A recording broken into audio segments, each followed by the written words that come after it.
अब यो जुन भल्नरेबिलिटी असेसमेन्ट एन्ड रेट्रोफिटिङको जुन क्लास छ मैले अलिकति अस्ति तिमीहरूलाई भनिसकेँ होइन, एक्सप्लेन गरिसकेँ। अब बेसिकल्ली हामीले माने सुरुमा चाहिँ अब किन रेट्रोफिटिङ गर्नुपर्छ भन्ने चाहिँ बेसिकल्ली चाहिँ के कारणले भन्ने कुरो चाहिँ अब बुझ्नु पर्यो होइन। अब त्योभन्दा पहिले चाहिँ हामीले के गर्छौँ त भन्दाखेरि यो अर्थक्वेक, अब हामीले बेसिकल्ली लोडको रूपमा चाहिँ अर्थक्वेक लोडलाई लिएर हामी यो कोर्स चाहिँ पढ्छौँ होइन। अब त्यसमा there are so many other, wind छ होइन, अब चाहिँ फ्लड छ होइन, फायर छ। रेट्रोफिटिङ भनेको this is not only for the earthquake load होइन, जस्तो विन्ड लोडको लागि पनि रेट्रोफिटिङ गर्न सकिन्छ। इभन फायर होइन, अब बिल्डिङ चाहिँ डिजाइन गर्यो तर फायर रेजिस्टिङ छैन भने त्यसलाई फायर रेजिस्टिङ गर्ने भने पनि रेट्रोफिटिङ हो। त्यो भएकोले जुनसुकै लोडको लागि पनि यदि त्यो लोडलाई कन्सिडर गरेर डिजाइन गरेर बनेको छैन अथवा डिजाइन गरेको छ, अब कन्स्ट्रक्सनमा ल्याप्स भयो वुडम्यानसिप अथवा क्वालिटीले गर्दा, अथवा कोड चाहिँ रिभाइज भयो भन्यो नि हामीले, हो त्यो हिसाबमा जुनसुकै लोड, त्यो विन्ड होस् अथवा अर्थक्वेक होस् अथवा स्नो होस् अथवा अरू कुनै मेसिन भाइब्रेसनको डाइनामिक लोड होस् होइन। जस्तो कुनै घर चाहिँ अब डिजाइन गरेर त्यो रेजिडेन्सियलको हिसाबले अब त्यसलाई चाहिँ हामीले स्कुल बिल्डिङमा परिणत गर्यो, अकुपेन्सी चेन्ज गर्यो होइन भने लोडिङ प्याटर्न त अब फरक हुने भयो नि त होइन। त्यो भएकोले त्यतिखेर पनि त्यो अकुपेन्सी चेन्ज होइन, त्यसको फङ्सनल रिक्वायरमेन्ट चेन्ज भयो भने पनि हामीले रेट्रोफिटिङ गर्नुपर्छ होइन। अब त्यो भएकोले अब तर हामीले चाहिँ यो कोर्समा चाहिँ मेनली अर्थक्वेक लोडलाई हामी लिन्छौँ होइन। अर्थक्वेक लोडकै बेसमा हामी रेट्रोफिटिङको कन्सेप्टदेखि लिएर एनालाइसिस र डिजाइन टेक्निकसम्मको चिज चाहिँ हामी पढ्छौँ यो कोर्समा होइन। अब सबभन्दा पहिले चाहिँ अब बिल्डिङ र अर्थक्वेक होइन। अब मैले अस्ति पनि भने अथवा पहिले पनि हामीले पढ्यौँ, बेसिकल्ली डिजाइन चाहिँ दुईवटा लोड बनाउँ न, एउटा चाहिँ स्ट्याटिक लोड, अर्को चाहिँ डाइनामिक लोड। यो दुईटा लोडको लागि चाहिँ डिजाइन गरिन्छ होइन। अब स्ट्याटिक लोड भनेको के हो त भन्दाखेरि त्यसको ग्राभिटी लोड र त्यसको चाहिँ फङ्सनल लोड जुन चाहिँ हामीले लाइभ लोड भन्छौँ होइन। अब ग्राभिटी लोड भनेको के हो त भन्दाखेरि बिल्डिङको आफ्नो कम्पोनेन्टको लोड भयो होइन, भने इलिमेन्ट्सको लोड। अब beam, slab, roof, foundation, walls, whatever it is, त्यो लोड भनेको चाहिँ हामीले डेड लोड पनि भन्छौँ होइन, त्यो स्ट्याटिक लोडमा पर्छ। अर्को लाइभ लोड भनेको चाहिँ के हो त भन्दाखेरि त्यसको फङ्सनल रिक्वायरमेन्ट, फर्निचर, मान्छे, मुभेबल चिज जुन चाहिँ पर्मानेन्ट खालको छैन होइन, त्यो लोडहरू चाहिँ हाम्रो के हो त भन्दाखेरि लाइभ लोड भन्छौँ। जस्ट लाइक पिपुल होइन। अब क्लासरुम भयो भने एउटै स्पेसमा density of people will be more than in the residential building. Similarly if you are design the theatre or the complex building होइन, the density of people will be more। अब त्यो density more हुन्छ भनेको मतलब दुईजना मान्छेको ठाउँमा पाँचजना मान्छे हुन्छ भने अब नेपालको एभरेज वेट चाहिँ हामीले लेट्स से 70 केजी भनौँ, 70 केजी राख्यौँ भने दुईजना अब 140 केजीको लागि हामीले डिजाइन गरे पुग्यो। अब पाँचजना हो भने 350 केजीको लागि डिजाइन गर्नु पर्यो होइन। त्यो भएकोले डेड लोड, स्ट्याटिक लोड भनेको चाहिँ डेड लोड र लाइभ लोड भयो होइन। डेड लोड भनेको चाहिँ त्यसको gravity load of the elements of the structure होइन, पर्मानेन्ट एलिमेन्ट्स। अब त्यसपछि हामीले लाइभ लोड भन्छौँ। Live load is a movable not permanent होइन, depends on the functional requirement, त्यसलाई चाहिँ हामीले लाइभ लोड भन्छौँ। द्याट फर इक्जाम्पल मैले भने फर्निचर, पिपुल्स लाइक द्याट होइन। अब त्यसरी नै अर्को भनेको चाहिँ डाइनामिक लोड। अब dynamic load maybe due to the machine. For example, if you are designing the factory building or the industrial building, then you have to use the machines होइन। अब machines भनेपछि for example if you are putting the generator on the floor, when you operate the generator then it vibrate होइन। त्यो vibrate गरिसकेपछि त्यसले different खालको force चाहिँ के गर्छ त इन्ट्रोड्युस गर्छ। अब त्यो डिफ्रेन्ट खालको फोर्स इन्ट्रोड्युस भएपछि त्यसमा भाइब्रेसन फोर्स चाहिँ अप्लाई हुने भयो। Similarly if there will be the earthquake, if there will be the earthquake, that is not the frequent things, that is not the continued चिज होइन त्यो। त्यो भएकोले if earthquake happen, then building अथवा structure will feel the lateral load, अघि हामीले दुईटा static load भनेको mainly the vertical loads, basically depends on the gravity load, भने डाइनामिक लोड को चाहिँ direction may be the different, normally earthquake load we consider as a lateral load, similarly wind load, similarly machine vibration load, अब even the bombing, for example you may heard about the यो चाहिँ chemical plant को विस्फोट in Libya, when it happens त्यहाँ चाहिँ भूकम्प भन्दा ठुलो भाइब्रेसन भयो, जसले गर्दाखेरि जहाँ ब्लास्ट भयो त्यो ठाउँमा त अब त्यो केमिकलको रियाक्सन अथवा हिटले गर्दाखेरि नै इफेक्ट हुने भयो भने त्यसको 100 किलोमिटर परसम्म त्यसले निकालेको जुन एनर्जी ले गर्दाखेरि भाइब्रेट भएर they feel the dynamic force, र कतिको चाहिँ सिसाहरू फुट्यो, कतिको चाहिँ बिल्डिङहरू क्र्याक भयो, त्यो भएकोले another is that types of thing, अब even for example now we are suffering from the landslides in the hilly area of Nepal, when landslides happen, massive landslide, सानो ल्यान्डस्लाइडमा you will not feel it, अब धेरै नजिक गयो भने मात्र you feel it, तर म्यासिभ ल्यान्डस्लाइड भयो भने त्यसले फेरि के गर्छ त, they vibrate the surface of the earth, अब त्यसले गर्दाखेरि पनि के हुन्छ त लोड चाहिँ आउँछ, अब त्यो that load also the dynamic load, dynamic load, त्यो भएकोले बेसिकल्ली हामीले भन्यौँ there are the two types of load, one is static, another is dynamic in any structure, अब static load is more depends on the functional requirement, and the design, that is the gravity load, static one. Our dynamic load, it depends, where you are. For example, if you are constructing the building in Norway, then you have not to consider the earthquake load. Maybe there you have to consider the snow load or the wind load. Similarly, if you are constructing the building nearby the huge industries, where they do have a lot of vibrating equipment, then you have to consider the machine load. It depends. It depends where you are, where your building is located. In context of Nepal, we do have an earthquake because Nepal is an earthquake-prone country.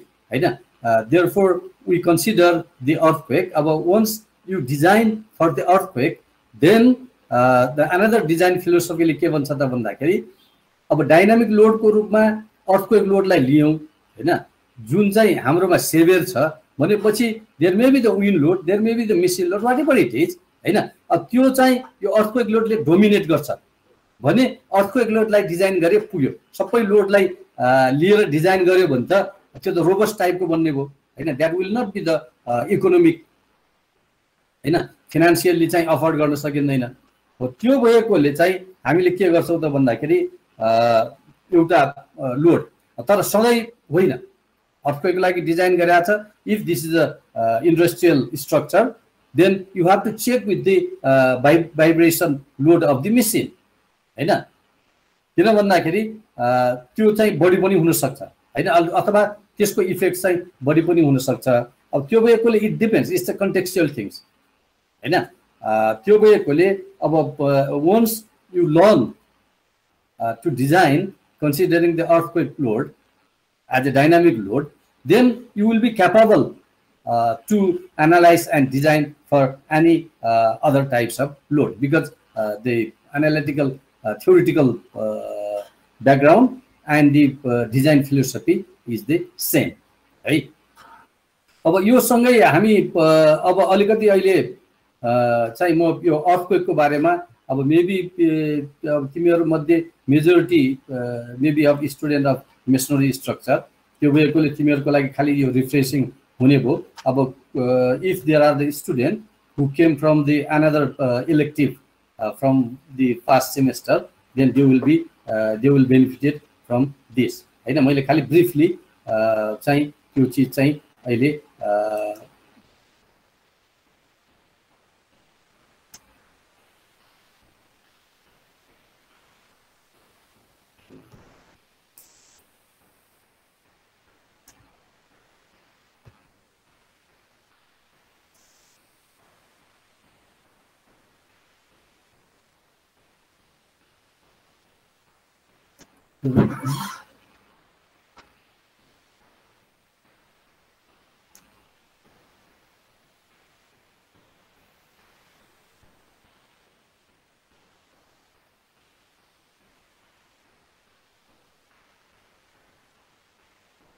त्यहाँ देखिया छ?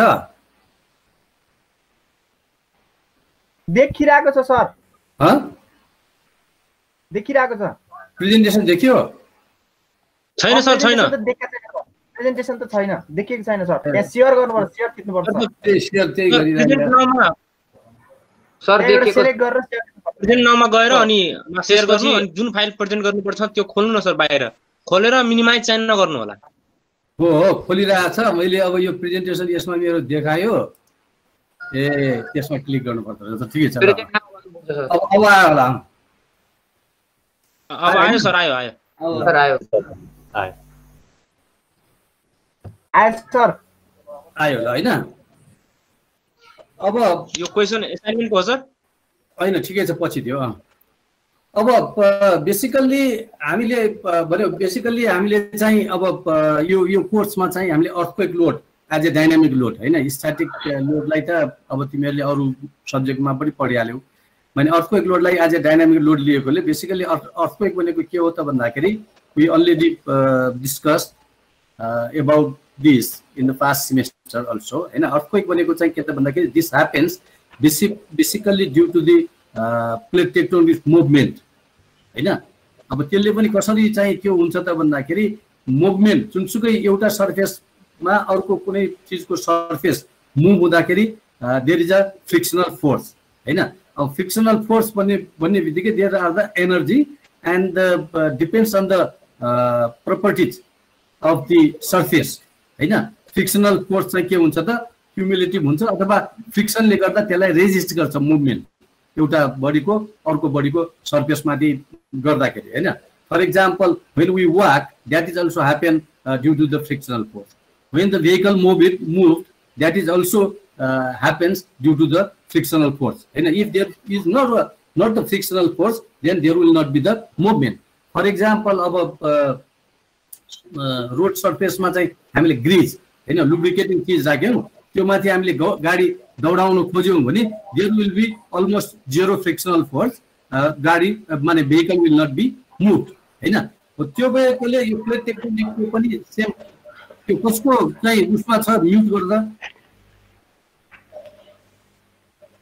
त्यस कसको अनम्युटमा छ mute गर है।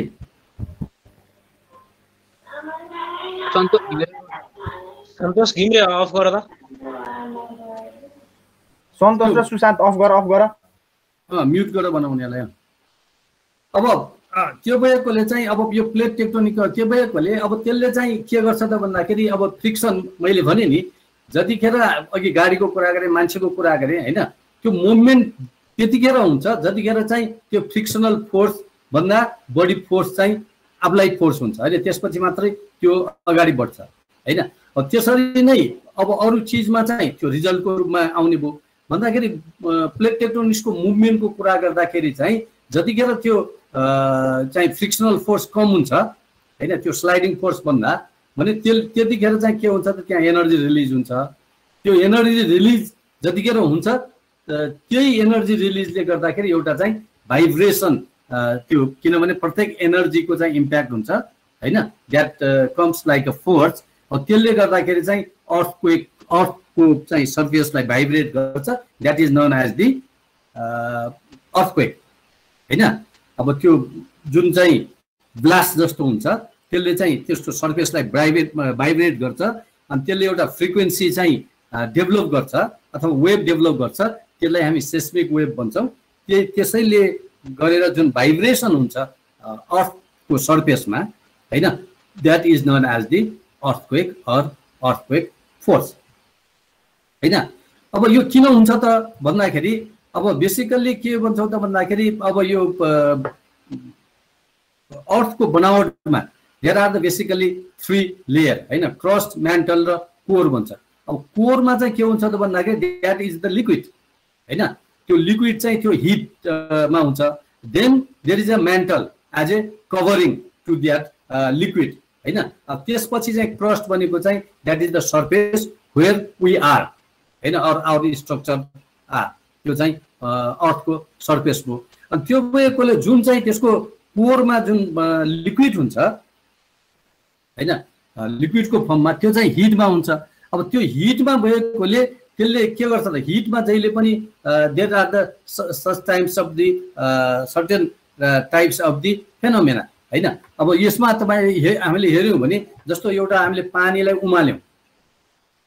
उमाल्यौँ भने if you will put something in the bottom हैन त्यो पानीको मुभमेन्ट हुन्छ र त्यसले गर्दाखेरि त्यो तलको चिजलाई माथि ल्याउँछ भनेको मतलब the surface of the water is moving due to what due to the cooling and heating process जहिले पनि के हुन्छ त हट भएपछि के हुन्छ जस्तो हावा चाहिँ तातो भएपछि के हुन्छ त्यसको चाहिँ डेन्सिटी कम हुन्छ त्यसकारण त्यो चाहिँ के हुन्छ मासतिर जान्छ चिसो भएपछि त्यसको डेन्सिटी के हुन्छ बढी हुन्छ त्यसकारण त्यो चाहिँ तलतिर आउँछ that is the circulation system हैन हो त्यसरी नै यो अर्थ त्यो पानीको मुभमेन्ट अब त्यो हिट र कुलिङको मुभमेन्ट किन भन्दाखेरि सर्फेसमा छुने बित्तिकै त्यो कुल हुने भयो जति भित्र गयो त्यति तातो हुने भयो जस्तो हामीले यो भाँडोमा पनि हुन्छ भनेको पनि त्यही हो किनभने भाँडोको बाहिरको सर्फेस चाहिँ एटमोस्फियरसँग कन्ट्याक्टमा हुन्छ हैन त्यो भएकोले heating and cooling procedure will be there त्यसले चाहिँ त्यो मुभमेन्ट जेनेरेट गर्छ त्यो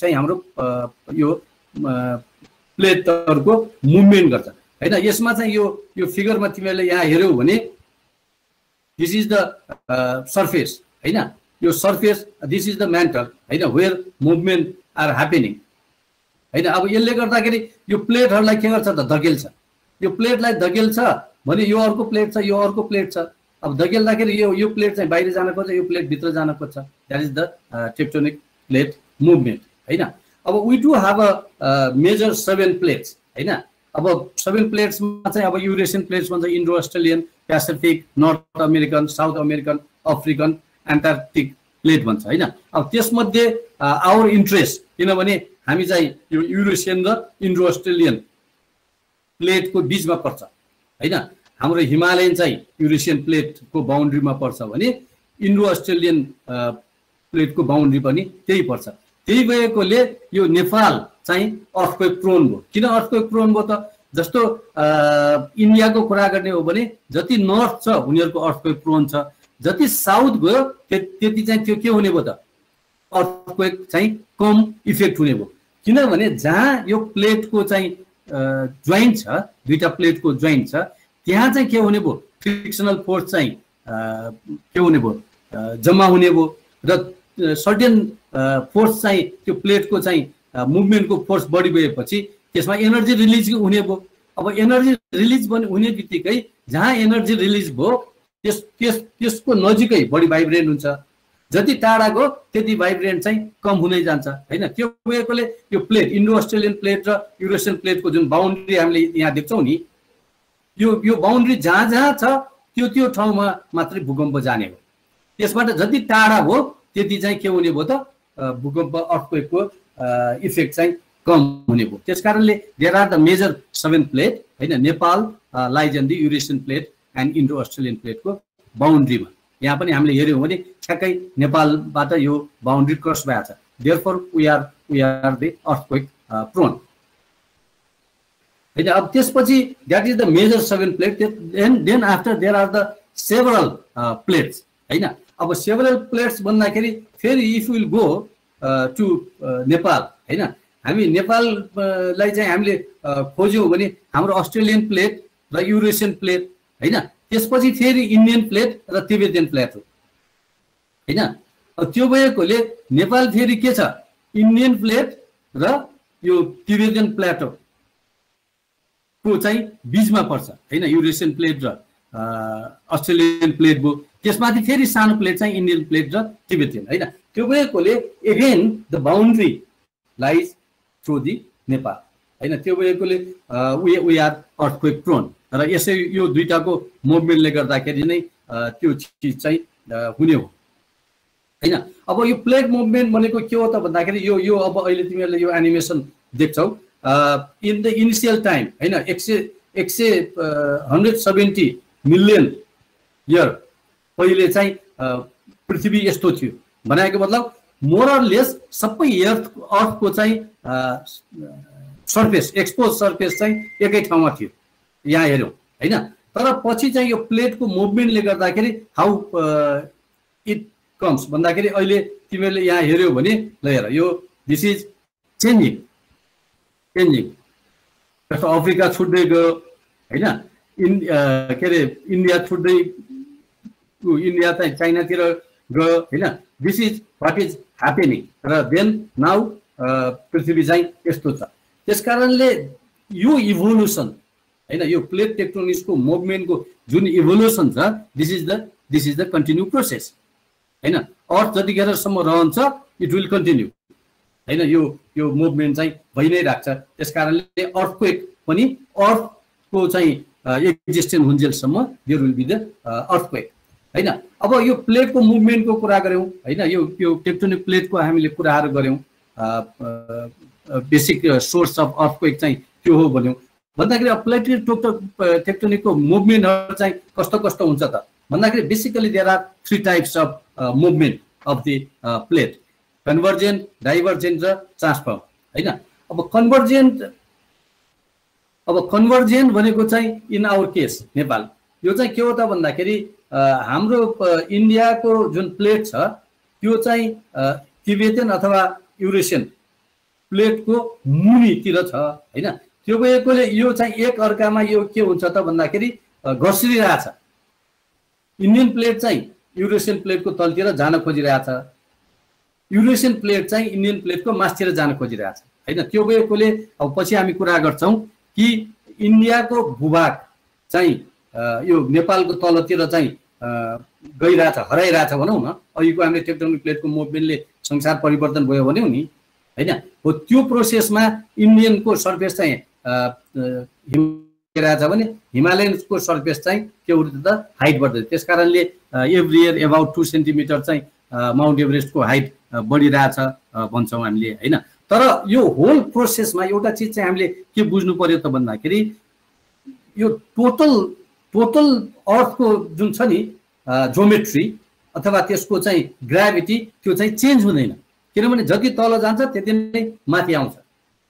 त्यो भएकोले there will not be loss of the surface, there will not be loss of the mass हैन। त्यो चाहिँ एज इट इज रहन्छ। खालि के हुन्छ त अघि हामीले देखाए जस्तो त्यो पानीसँग हामीले छुटेको जस्तो देखायौँ नि हैन, त्यो चिजहरू मात्रै हुन्छ। अब अर्को चाहिँ अब ट्रान्सफर्म बाउन्ड्री भनेको प्लेट एक अर्काको होरिजेन्टली मुभ हुने। अब अर्को चाहिँ डिस्ट्र्याक्ट हुने, प्लेट एक अर्काबाट डिस्ट्र्याक्ट भएर त्यहाँ चाहिँ फल्टहरू डेभलप हुने हैन। दिज आर द बेसिक 3 हैन। अब अघि हामीले भने जस्तै अब यसमा हामीले हेऱ्यौँ भने you will see the continental crust भयो हैन। यो हिमाल भयो, यो युरेसियन प्लेट भयो यतातिर। यो हाम्रो चाहिँ के अरे दिस इज अस्ट्रेलियन प्लेट भयो, यो युरेसियन प्लेट भयो अथवा इन्डियन प्लेट भयो, तिब्बतियन प्लेट भयो हैन। अब यो चाहिँ तलतिर गइरहेछ, यो चाहिँ मासतिर गइरहेछ। त्यो भएकोले हाम्रो भूभागहरू चाहिँ सधैँ बढिरहेछ हैन। That is what is happening. अब अर्को चाहिँ अब फल्ट हामीले यो चाहिँ के भन्छ प्लेट टेक्टोनिक त्यसको बाउन्ड्रीको कुरा गऱ्यौँ हैन। जहाँ बाउन्ड्री हुन्छ त्यहाँ चाहिँ अर्थक्वेक जान्छ भन्यौँ। अब त्यसरी नै अर्को चाहिँ फल्ट्स। अब फल्ट्स भनेको चाहिँ के हो त भन्दाखेरि अहिले अब यो छ नि यो यसरी चाहिँ दुईटा छुट्यो नि एकअर्कामा भनेपछि यो ठाउँमा चाहिँ के डेभलप हुने भयो त फल्ट डेभलप हुने भयो। यो ठाउँमा पनि फल्ट डेभलप हुने भयो। यो यता जाने भयो, यो यता जाने भयो, यहाँ खाडल डेभलप हुने भयो हैन। अब त्यो भएकोले चाहिँ हामीले यो फल्ट्सहरू होइन, अब नेपालमा त यो फल्ट्स चाहिँ हामीले देख्दैनौँ, हाम्रोमा त अब कन्भर्जेन्ट भयो, त्यो भएकोले तराईको चाहिँ चुरेको सर्टेन ठाउँमा चाहिँ हामीले त्यो कन्भर्जेन्ट ह्यापेन भएको होइन, त्यो ठाउँमा चाहिँ के भन्दा कम्प्लिटली डिफ्रेन्ट टाइपको यो सर्फेस स्ट्राटा होइन, तलबाट भित्र छिरेको र माथिको गएको दुईटा फरक डिस्टिङली देखिन्छ हो, त्यही चाहिँ हाम्रो बााउन्ड्री हो अथवा फल्ट हो भन्छौँ भने। जापानमा हामीले गएर हेऱ्यौँ भने यो खाल्डो जुन देखिन्छ दिस इज द यो खाल्डो जुन देखिन्छ दिस इज द फल्ट, यतापट्टिको र यतापट्टिको प्लेट, यो एउटा प्लेट हो, यो एउटा प्लेट हो, यिनीहरू चाहिँ रिलेटिभली यो यता गइरहेछ, यो यता गइरहेछ, त्यो भएकोले यहाँ चाहिँ खाडल जस्तो डेभलप भएको छ, this is known as the fault होइन। अर्को चाहिँ अब टर्मिनोलोजिजमा हामीले epicentre is a focus where earthquake happens होइन। अब त्यो भनेको चाहिँ पृथ्वीको भित्री भागमा हुन्छ जहाँ प्लेट टेक्टोनिकको चाहिँ मुभमेन्ट हुन्छ होइन, जहाँ चाहिँ एनर्जी रिलिज हुन्छ, द्याट इज द इपिसेन्टर अथवा फोकस भन्छौँ अहिले होइन, that is known as the hypocentre होइन। अब त्यसलाई चाहिँ हामीले हाइपोसेन्टर भन्छौँ होइन। अब इपिसेन्टर भनेको चाहिँ के हो त भन्दाखेरि त्यसको ठ्याक्कै भर्टिकल अर्थको सर्फेसमा, जस्तो नेपालको भूकम्प चाहिँ अब अर्थको तल गयो होइन, अस्तिको गोर्खा अर्थक्वेक होइन, त्यसको चाहिँ इपिसेन्टर कहाँ भयो त बारपाकमा भयो, इपिसेन्टर भनेको चाहिँ अर्थको सर्फेसमा होइन। अब त्यसपछि त्यो जहाँ एनर्जी रिलिज भयो त्यो चाहिँ हाइपोसेन्टर भन्छौँ, इपिसेन्टर सर्फेसमा भन्छौँ, अनि त्यसपछि त्यसको डेप्थलाई चाहिँ हामी फोकल डेप्थ भन्छौँ होइन। अब यो सबैको पनि इम्पोर्टेन्ट छ यो टर्मिनोलोजीमा। जस्तो इपिसेन्टरमा सबभन्दा बढी भूकम्पको चाहिँ के हुने भयो, इफेक्ट हुने भयो, त्यहाँबाट जति टाढा गयो यो आइसोसेस्मियल लाइन्स भन्यो भने हामीले कन्टुर जस्तो होइन, जस्तो पानीमा तपाईँले केही चिजले हान्नुभयो भने पानीको त्यो वेभ चाहिँ नजिकै अलिक ठुलो, त्यसपछि सानो सानो सानो हुँदै जान्छ नि, त्यो वेभ टु वेभको डिस्टेन्स होइन हो। त्यसरी नै भूकम्पको पनि नजिकै त्यसको भाइब्रेसन बढी हुन्छ, त्यसपछि त्यो भाइब्रेसन चाहिँ कम कम कम हुँदै जान्छ होइन। अब त्यो चाहिँ त्यो इपिसेन्टरबाट जति टाढा हुँदै गयो त्यसको इफेक्ट चाहिँ कम हुँदै जान्छ एउटा। अर्को चाहिँ यो फोकल डेप्थको कुरो पनि, जहाँ एनर्जी रिलिज भयो त्यो चाहिँ धेरै तल छ होइन, त्यसको चाहिँ डेप्थ अब चाहिँ धेरै किलोमिटरहरू छ भने फेरि इपिसेन्टरमै त्यसको चाहिँ के हुने भयो त कम हुने भयो। त्यो भएकोले we talk about the magnitude होइन, म्याग्निट्युड अब 6, 8, 9, 7, 5, 4 भन्छौँ नि हामीले होइन, त्यो भनेको चाहिँ बेसिकली यो हाइपोसेन्टरमा रिलिज भएको एनर्जी हो होइन। अब त्यसले के गर्छ त एनर्जी रिलिज गर्छ, तर त्यसको इफेक्ट चाहिँ अर्थक्वेक लोडको रूपमा चाहिँ त्यसलाई केले गभर्न गर्छ, यो फोकल डेप्थले गर्छ, इपिसेन्टरदेखि चाहिँ हाम्रो त्यसको डिस्टेन्सले गभर्न गर्छ, त्यसपछि त्यो मिडियाले चाहिँ गर्छ होइन। जस्तो चाहिँ पहिले पनि हामीले डिस्कस गऱ्यौँ, जस्तो बारपाकबाट पोखरा चाहिँ नजिक, दोलखा चाहिँ टाढा, तर पोखरामा केही पनि इफेक्ट गरेन, पोखरामा भाइब्रेसन कम भयो, तर दोलखामा चाहिँ भाइब्रेसन बढी भयो र धेरै इफेक्ट गर्यो होइन। मोडिफाइड मर्काली स्केलको हिसाबमा पोखरामा खासै 2, 3, 4 भयो म्याक्सिमम भने दोलखामा चाहिँ 6, 7 सम्म भयो अथवा 8 सम्म पनि भयो होइन हो। त्यो भएकोले त्यो चाहिँ के अर्को के भन्दाखेरि डिस्टेन्सले मात्र होइन, मिडिया होइन। जस्तो बारपाकबाट पोखरातिर चाहिँ अब रग मिडिया छ होला, अब बारपाकबाट दोलखातिर चाहिँ लुज मिडिया छ होला, त्यो भएकोले यतातिर चाहिँ वेभ प्रोपोगेट भयो, उतातिर चाहिँ वेभ के भयो त ड्याम्पिङ भयो होइन। त्यो भएकोले फोकस हाइपोसेन्टर, त्यसमा रिलिज भएको चाहिँ एनर्जी, त्यसपछि फोकल डेप्थ, जति फोकल डेप्थ कम भयो त्यति सेभर हुने भयो, जति बढी भयो त्यति कम हुने भयो। त्यसपछि इपिसेन्टर कहाँ हो होइन, इपिसेन्टर जहाँ छ त्यहाँ चाहिँ सेभर हुने भयो, त्यसबाट जति टाढा हुने भयो त्यति चाहिँ अर्थक्वेकको इफेक्ट कम हुने भयो। तर त्यो डिस्टेन्सले मात्र गभर्न गर्दैन, त्यसमा त्यो बिचको मिडिया होइन, वाटर छ कि लुज सोइल छ कि रक छ कि ग्राभल छ, के छ त मिडिया होइन, त्यसको डेन्सिटी के छ अर्थको चाहिँ होइन, त्यसले पनि गभर्न गर्छ। मैले अघि एक्जाम्पल भने देन के त भन्दाखेरि तपाईँ भएको घर, त्यो घरको तलको structure, how you have design your building त्यसपछि त्यसको चाहिँ बेस अथवा फाउन्डेसन सपोर्टले चाहिँ त्यसको चाहिँ सोइल अथवा को कन्डिसनले चाहिँ फरक पार्छ हैन। अब अर्को चाहिँ अब मेन सक, फोर्थ सक र आफ्टर सक। जस्तो गोर्खा अर्थक्वेकमा there are thousands of aftershocks. जस्तो अहिलेसम्म पनि चाहिँ हामीले aftershocks we are feeling it हैन, भूकम्पहरू आइरहेछ। त्यो भनेको चाहिँ के त भन्दाखेरि अघि हामीले भने जस्तै यो प्लेटको मुभमेन्टमा त्यो चाहिँ त्यो ठुलो स्लिप हुनुभन्दा पहिले सानो स्लिप हुन थाल्छ हैन, त्यो भनेको चाहिँ फोर्थ सक बन्छ। अनि त्यसपछि मेन स्लिप हुन्छ, त्यसले मेजर अर्थक्वेक निकाल्छ। त्यसपछि त्यो फेरि आफ्नो ठाउँमा आउन अथवा मिल्नको लागि फेरि सानो स्लिप त्यहाँ भइराख्छ त्यो टेक्टोनिक प्लेटमा। त्यसले गर्दाखेरि चाहिँ आफ्टर सक चाहिँ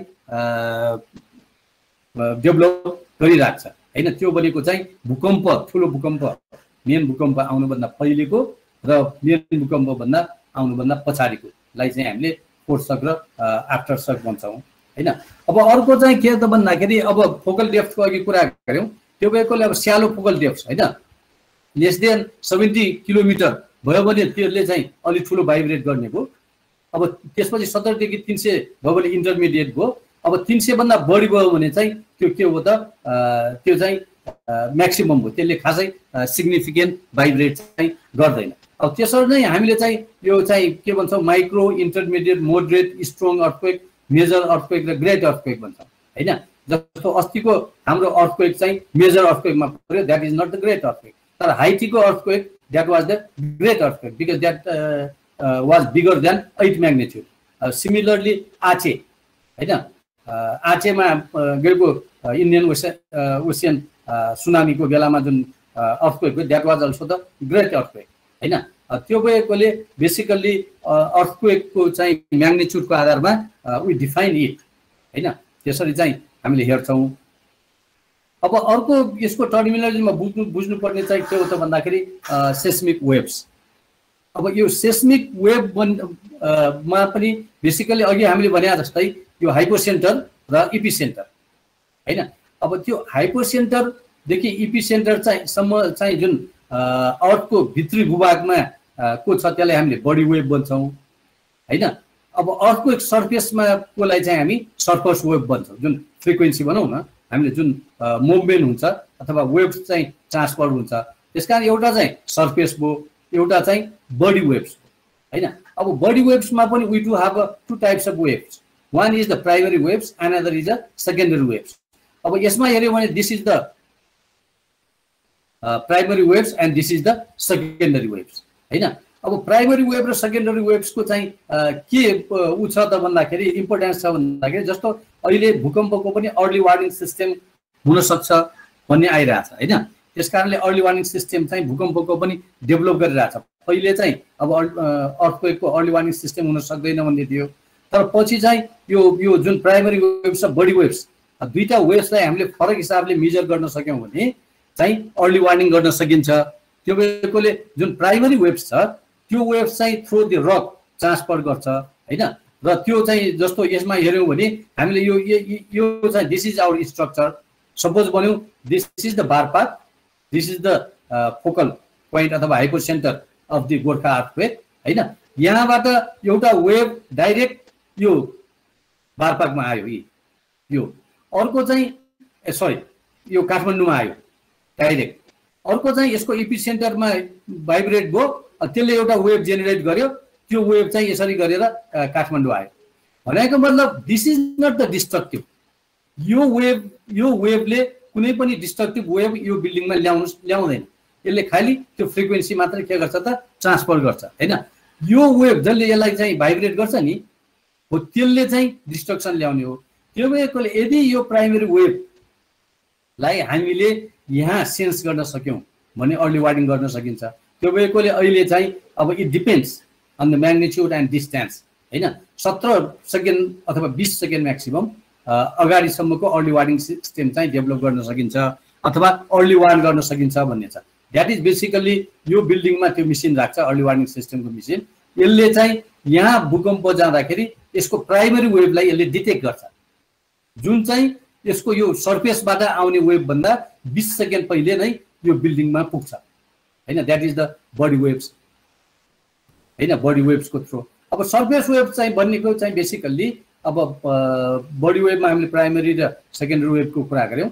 अब प्राइमरी वेभ चाहिँ 20 सेकेन्ड अगाडि आउँछ, that goes through the rock हैन। अर्को चाहिँ के भन्दा यो पर्पेन्डिकुलर माथि यसले चाहिँ भाइब्रेट गर्छ र अर्थको सर्फेसको भाइब्रेसनसँग त्यो बिल्डिङले चाहिँ के गर्छ त फिल गर्छ हैन। अब त्यो वेभको this is the body wave, this is the surface wave and body in the body wave we do have 2 types of wave, primary and secondary waves हैन। अब surface wave is the destructive waves हैन, जसले चाहिँ हाम्रो बिल्डिङलाई effect गर्छ। अब body वेभ्सले चाहिँ खासै बिल्डिङलाई इफेक्ट गर्दैन, त्यसले हामीलाई बडी वेभ्सले एउटा हामीलाई चाहिँ प्रिभिलेज दिन्छ त भन्दाखेरि वी क्यान अर्ली वार्न हैन। This is what is happening, these are the terminology हैन। You have to know this terminology very well हैन। अब यदि थाहा भएन भने you will not be the civil engineer or the earthquake engineer हैन। अब हामीले चाहिँ एउटा म्याग्निट्युडको कुरा गऱ्यौँ होइन। म्याग्निट्युडको कुरा गर्दाखेरि 6, 7, 8, 10 that is the basically the energy release हैन। If you are interested you can go to the website and find out what does mean by the energy release, what is the unit हैन, how unit we are define भन्ने कुरोहरू चाहिँ if you are interested you can go and find it हैन। र अब another is the intensity. अब the magnitude of the earthquake हामीले अघि नै भन्यौँ, magnitude doesn't say everything. Magnitude is the energy release हैन, that is the capacity to vibrate. तर effects will be depends on several other factors भन्यौँ नि हामीले हैन। फोकल डेप्थ भन्यौँ, डिस्टेन्स भन्यौँ, मिडिया भन्यौँ, सोइल भन्यौँ र बिल्डिङको चाहिँ बिहेभियर भन्यौँ हैन। त्यो भएकोले म्याग्निट्युडकै आधारमा ड्यामेज चाहिँ प्रिडिक्ट गर्न सकिँदैन हैन।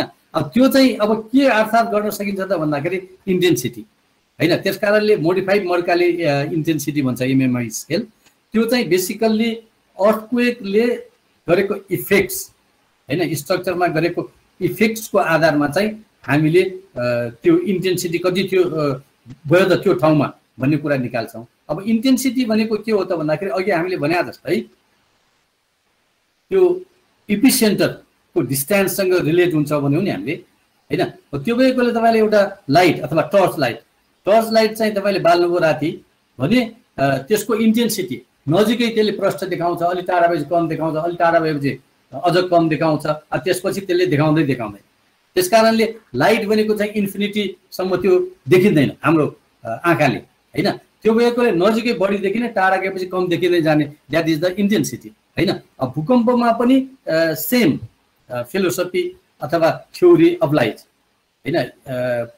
हाइपोसेन्टरबाटको इपिसेन्टरको डेप्थ र इपिसेन्टरबाटको तपाईँको स्ट्रक्चरको डिस्टेन्सले गभर्न गर्छ चाहिँ इन्टेन्सिटी हैन। अब इन्टेन्सिटी चाहिँ हामीले कसरी मेजर गर्छौँ त भन्दाखेरि this is measured normally after the earthquake हैन। आफ्टर द अर्थक्वेक जस्तो गोर्खा अर्थक्वेक पछि चाहिँ काठमाडौँमा चाहिँ 5 र 6 को बिचको एमएमआई स्केल भयो भने हैन। तर म्याग्निट्युड त बारपागमा पनि त्यही भयो, काठमाडौँमा पनि त्यही हो, म्याग्निट्युड 7.6 संसारभरिको लागि नै एउटै म्याग्निट्युड हो। तर इफेक्ट त बारपागमा 9 भयो एमएमआई स्केल, काठमाडौँमा 5 र 6 मात्रै भयो हैन। अब यो चाहिँ इन्टेन्सिटी भनेको चाहिँ जस्तो यो 1 देखि 12 सम्मको इन्टेन्सिटी छ। यो यसमा तपाईँले हेर्नुभयो भने अब इन्टेन्सिटी 1 भनेको चाहिँ के हो त भन्दाखेरि तपाईँले फिलै गर्नु भएन हैन। त्यसपछि मान्छेले अब सुतिरहेछ भने अलिकति हल्लेको जस्तो फिल गर्ने, जस्तो अस्ति कालीमाटीमा आयो भने, अस्ति नै पाटनमा आयो भन्यो हैन। जो मान्छे चाहिँ सुतिरहेछ, जो मान्छे चाहिँ एकदम स्ट्याटिक कन्डिसनमा छ, अब तर त्यो चाहिँ केही अल्गो ठाउँमा बसिरहेछ, काठमा मेजमा त्यस्तोमा बसिरहेछ भने दे फेल्ट अलिकति मुभमेन्ट हैन। त्यो भनेको चाहिँ 1, 2 हैन। अर्को चाहिँ अलिकति भाइब्रेसन फिल गर्ने 3 भयो हैन। त्यसपछि चाहिँ अब 4 देखि चाहिँ अलिक बढी थाहा हुन थाल्छ भन्दाखेरि जस्तो घरको चाहिँ अलिकति साउन्ड आउने हैन। त्यसपछि 5 मा चाहिँ झ्याल ढोकारो हल्लिने अथवा पानीको ग्लास छ भने त्यो चाहिँ अलिकति छजल्किने हैन। 6 मा जाँदाखेरि चाहिँ अब चिम्नी अथवा नन स्ट्रक्चरल एलिमेन्टहरू चाहिँ अलिकति चाहिँ ड्यामेज हुने। 7 मा चाहिँ अब बिल्डिङको वालहरूलाई नै ड्यामेज गर्ने हैन। 8मा चाहिँ अब नन इन्जिनियर बिल्डिङ अथवा सिम्पल बिल्डिङहरुमा ड्यामेज हुने, 9मा चाहिँ डिजाइन बिल्डिङमा कन्सिडर ड्यामेज हुने हैन। 10मा चाहिँ मेसनरी स्ट्रक्चर जस्तो अस्ति बारपाकमा द्याट इज द 10, किनभने most of the stone masonry building चाहिँ कोल्याप्स भयो हैन। RCC structure, few RCC structure stand. अब त्यसपछि 11 भनेको चाहिँ अब कुनै पनि स्ट्रक्चर चाहिँ खासै स्ट्यान्ड गर्दैन। अब 12 भनेको त त्यो द टोटल्ली डिस्ट्रक्सन भनेको मतलब फ्ल्याटेन हैन। अब यो चाहिँ एमएमआई स्केल हैन। यो चाहिँ बेसिकली तपाईले भूकम्प आइसकेपछि you observe the effects on the structure, then you say what was the MMI scale. अब काठमाडौँमा पनि फेरि सबै ठाउँमा एउटै खालको हुँदैन, बिकज इट डिपेन्ड्स। अघि नै हामीले भन्यौं नि त स्ट्रक्चरको मुनिको सोइलको चाहिँ प्रपर्टिज हैन। हो त्यो भएकोले अब त्यो काठमाडौँ भ्यालीभित्र पनि एउटै खालले चाहिँ हल्लिँदैन, because it depends on the मिडियाको कुरा गऱ्यौँ हामीले, त्यसको बेसको कुरा गऱ्यौँ हैन, त्यसपछि बिल्डिङको कुरा गऱ्यौँ हामीले हैन। हो त्यो भएकोले चाहिँ अब यो एमएमआई स्केल चाहिँ काठमाडौँकै कुरा गर्दाखेरि पनि डिफ्रेन्ट ठाउँमा चाहिँ डिफ्रेन्ट खालको एमएमआई स्केल चाहिँ हामीले फिल गर्यौँ हैन। हो त्यसकारणले another important is this modified Mercalli scale हैन। अब यो दिस इज द सेम। अब 4-4 पछि चाहिँ अलिकति फिल हुन थाल्छ, यु विल सी इट हैन। यसमा चाहिँ यदि if you had put the यो चाहिँ ceramic plates, then you will heard the sounds हैन त्यो हल्लेको। अब 5 मा चाहिँ के हो त, if you have a cup of tea अथवा ग्लास अफ वाटर, देन पानी चाहिँ छचल्किने। अब 6 मा भनेको चिम्नी अथवा टेबलमाथि कुनै हेभी चिजहरु राखेको छ, सिलिन्डर चिजहरु राखेको छ अथवा फ्रेमहरु राखेको छ भने तिनीहरु डल्ने। अब 8 मा चाहिँ चिम्नीहरु, वाल, नन स्ट्रक्चरल वालहरु डल्ने। 9 मा चाहिँ मेसनरी बिल्डिङहरु चाहिँ कोल्याप्स हुने, ड्यामेज हुने। 12 मा चाहिँ टोटल्ली कोल्याप्स हुने। This is the same explanation with this हैन। अब भनेपछि अब हामीले के भन्दाखेरि अब दुईवटा चीज हामीले थाहा पायौं। यो चाहिँ अर्थक्वेक को इफेक्ट, अर्थक्वेक भनेको के हो हैन, र त्यसको अब्जर्भ र फिल हामीले चाहिँ कसरी गर्छौं र त्यो चाहिँ केमा डिपेन्ड गर्छ हैन। This is what we learn हैन। अब यसमा के छ तिमीहरुको?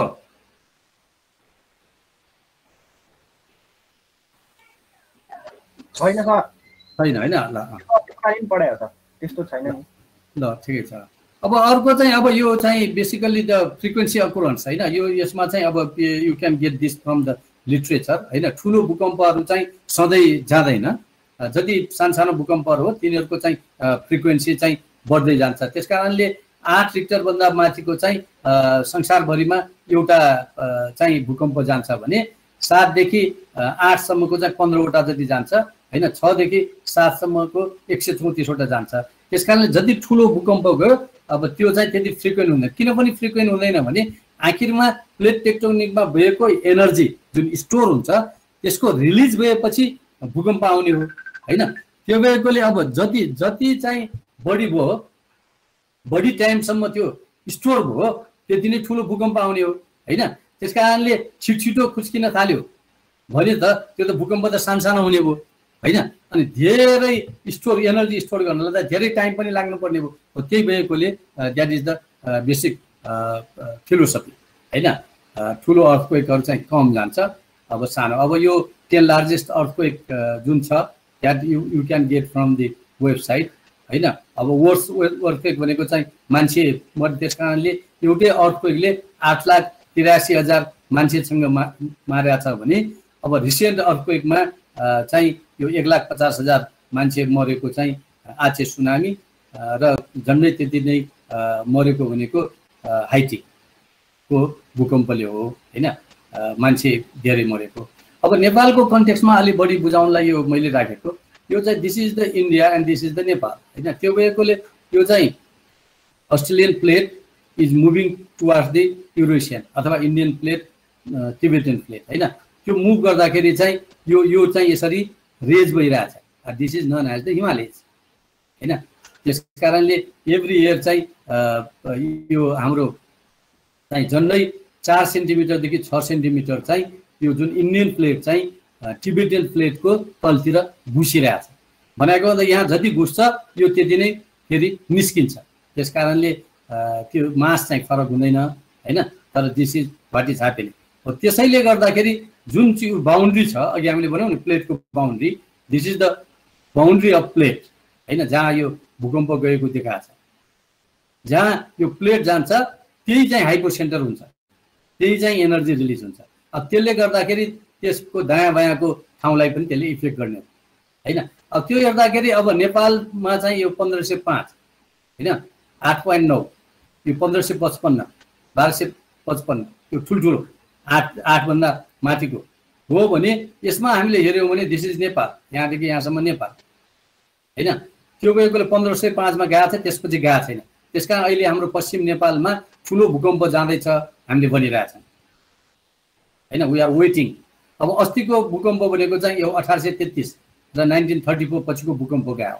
तर जुन 8.6 को भूकम्प छ त्यो भूकम्प चाहिँ 500 वर्ष भयो, 1505 देखि अहिले, अथवा 500 वर्षभन्दा बढी भयो, त्यो भूकम्प चाहिँ गएको छैन। त्यसकारण त्यति एनर्जी त्यहाँ रिलिज भइरहेछ र त्यो भूकम्प अब नेपालमा जाँदैछ। अब त्यो गयो भने अस्तिको गोर्खा अर्थक्वेकभन्दा धेरै बढी चाहिँ त्यसले क्षति गर्छ। अब अर्को एउटा रिसर्चले के पनि भनेको छ भने अस्तिको भूकम्प जुन चाहिँ 1934 को भूकम्प पछिको हामी मान्छौँ हैन, त्यो 7.6 अथवा 8 म्याग्निट्युडको भूकम्प, त्यो पनि कम्प्लिट स्लिप भएको छैन। त्यसकारणले 35 किलोमिटर अझै स्लिप हुन बाँकी छ। त्यसकारणले गोर्खा अर्थक्वेकको जुन भूकम्प गएको छ त्यही भूकम्पले अर्को चाहिँ एबाउट 7 म्याग्निट्युडको भूकम्प चाहिँ फेरि आउन सक्छ काठमाडौँ अथवा गोर्खा पोखरा जुन अस्तिको ले गरेको थियो त्यो चाहिँ जान सक्छ। That is what we are wait हैन। There are the some historical earthquake हैन। अब हामीले थाहा पाएको भनेको चाहिँ 45 सालको हो, अनि त्यसपछि 2011 को हो, त्यसपछि 2015 को हो हैन। These are the earthquake. अब यो अर्थक्वेकको चाहिँ you have to go to the website of the literature, then you will know about the magnitude, effects, damage, people kill, whatever it is हैन। अब अर्को चाहिँ अब नेपाल चाहिँ अर्थक्वेक प्रोन छ भन्यौँ। किन प्रोन छ भन्दाखेरि नेपालबाट चाहिँ त्यो बाउन्ड्री चाहिँ प्लेट बाउन्ड्री चाहिँ गएको छ हैन। त्यो गएकोले अब if you look on this हैन, हाम्रो पश्चिम नेपालमा बढी भूकम्पहरू गएको देखिन्छ हैन। त्यसपछि यो काठमाडौँको वरिपरि बढी भूकम्पहरू गएको देखिन्छ, हिस्टोरिकल भूकम्प। त्यसपछि पूर्वमा बढी भूकम्पहरू गएको देखिन्छ हैन। यसले के देखाउँछ त भन्दाखेरि पश्चिम नेपाल चाहिँ बढी प्रोन देखिन्छ, त्यसैले काठमाडौँ एरिया चाहिँ प्रोन देखिन्छ, त्यसपछि इस्टर्न नेपाल हैन। अब यो गण्डकी क्षेत्रतिर चाहिँ अलिकति कम प्रोनहरू देखिन्छ। अब यसैको आधारमा चाहिँ हाम्रो सेस्मिक जोन म्याप चाहिँ बनाएको छ। यो पनि अहिले चाहिँ नयाँ कोडमा चाहिँ यो रिभाइज भइरहेको छ। That is your job to get that map from the new code हैन। यो यसले पनि के देखाउँछ त यी पश्चिम नेपालमा अलिक बढी हैन, त्यसपछि काठमाडौँमा, त्यसपछि यो पूर्वमा हैन। अब त्यसरी this is how seismic zone map were created. र हामी डिजाइन गर्ने मान्छेले डिजाइन अर्थक्वेक लोड दिँदाखेरि चाहिँ this is what you have to consider हैन। This is the year assignment. ल यो टिप त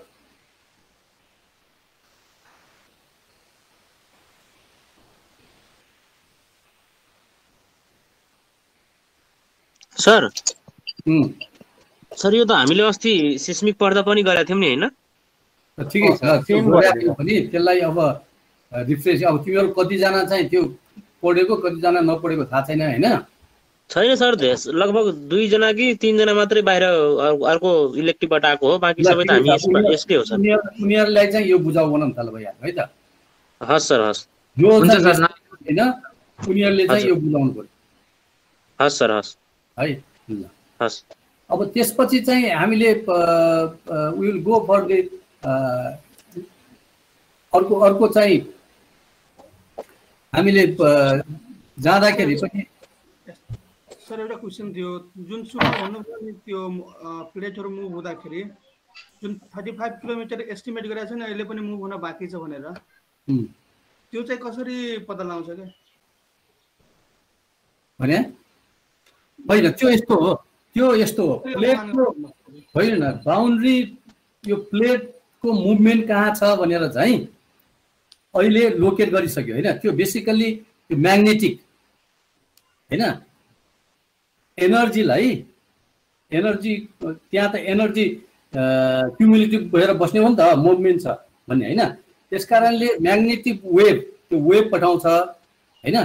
त्यो वेभको आधारमा चाहिँ त्यहाँ कति एनर्जी चाहिँ स्टोर भइरहेछ त भन्ने कुरो चाहिँ के गर्छ त, त्यसले स्टडी गर्छ, एनर्जीलाई स्टडी गर्छ के। भन्नाले जुन एनर्जी रिलिज भयो त्यो म्याक्सिमम कहाँसम्म जान्छ, त्यो जहाँ 0 हुन्छ त्यति डिस्टेन्स पुग्न बाँकी छ भनेर भन्नुभयो। भनेको मतलब अब सर्टेन डिस्टेन्समा चाहिँ अब एनर्जी चाहिँ 0 देखायो, तर त्यहाँसम्म मुभ भएन। होइन एउटा तिमीले अब यो मेरो हात देखिरहेछ छैन सर?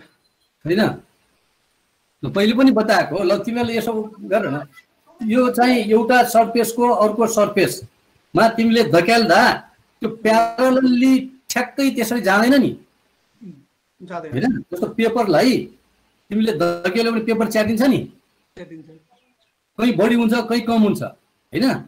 अब त्यो जहाँ च्यातियो नि, च्यातिएको भन्दा पछाडिको त मुभ भएन नि त, बुझाएको कुरो। च्यातिएको भन्दा अगाडिपट्टिको चाहिँ मुभ भएर अगाडि जाने भयो, जहाँ च्यातियो त्यो चाहिँ मुभ नभएकोले च्यातिने हो नि त होइन। भनेपछि त्यो पछाडिको पोर्सनमा त एनर्जी रिलिज भएन अब होइन, किनभने त्यो मुभ भएन। अनि त्यो चाहिँ त्यो म्याग्नेटिक वेभ पठाएर त्यसलाई स्टडी गर्छ। अब जहाँ जहाँ एनर्जी स्टोर भइरहेछ भनेको मतलब अब त्यो स्लिप हुन बाँकी छ भन्ने भयो नि त। That is the science, that is how त्यो चाहिँ प्रेडिक्ट गर्ने हो। That is not 100% absolute, but that is how you can predict. Basically wave पठाएरै हो। जस्तो अब पेट्रोलको अन्वेषण गर्छ होइन, जस्तो इभेन भनौँ न हामीले अब नन डिस्ट्रक्टिभ टेस्टको पछि पढ्छौँ, त्यसमा चाहिँ यो वेभ पठाएर त्यो डन्डीलाई पत्ता लगाउने हो नि,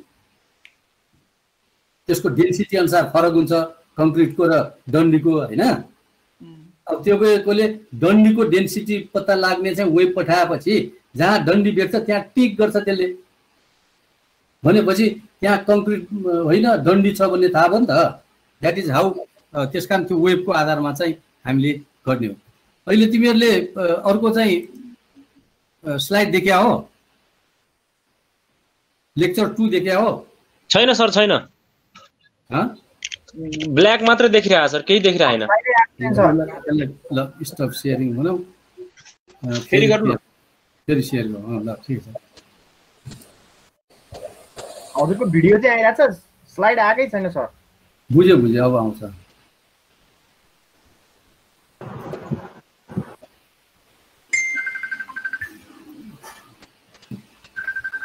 आयो अब? आयो हजुर सर, आयो सर। म क्लासमा छु कि है, 1 घन्टा पछि गर्छु म।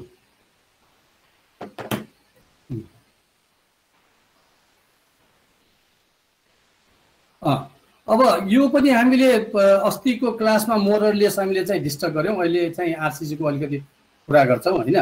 भनेको मतलब अहिले हामीले अर्थक्वेकको बारेमा त बुझ्यौँ होइन। अर्थक्वेकको जुन त्यो गर्छ त्यसले चाहिँ एउटा वेभ जेनेरेट गर्छ होइन, अथवा भाइब्रेसन जेनेरेट गर्छ, त्यही भनेको चाहिँ अर्थक्वेक लोड हो भन्दाखेरि अब स्ट्रक्चरमा चाहिँ त्यो कसरी ट्रान्सफर हुन्छ त अर्थक्वेक लोड भन्दाखेरि बेसिकल्ली हामीले के पढ्यौँ भन्दाखेरि यो इनर्सियल फोर्स भन्ने पढ्यौँ होइन।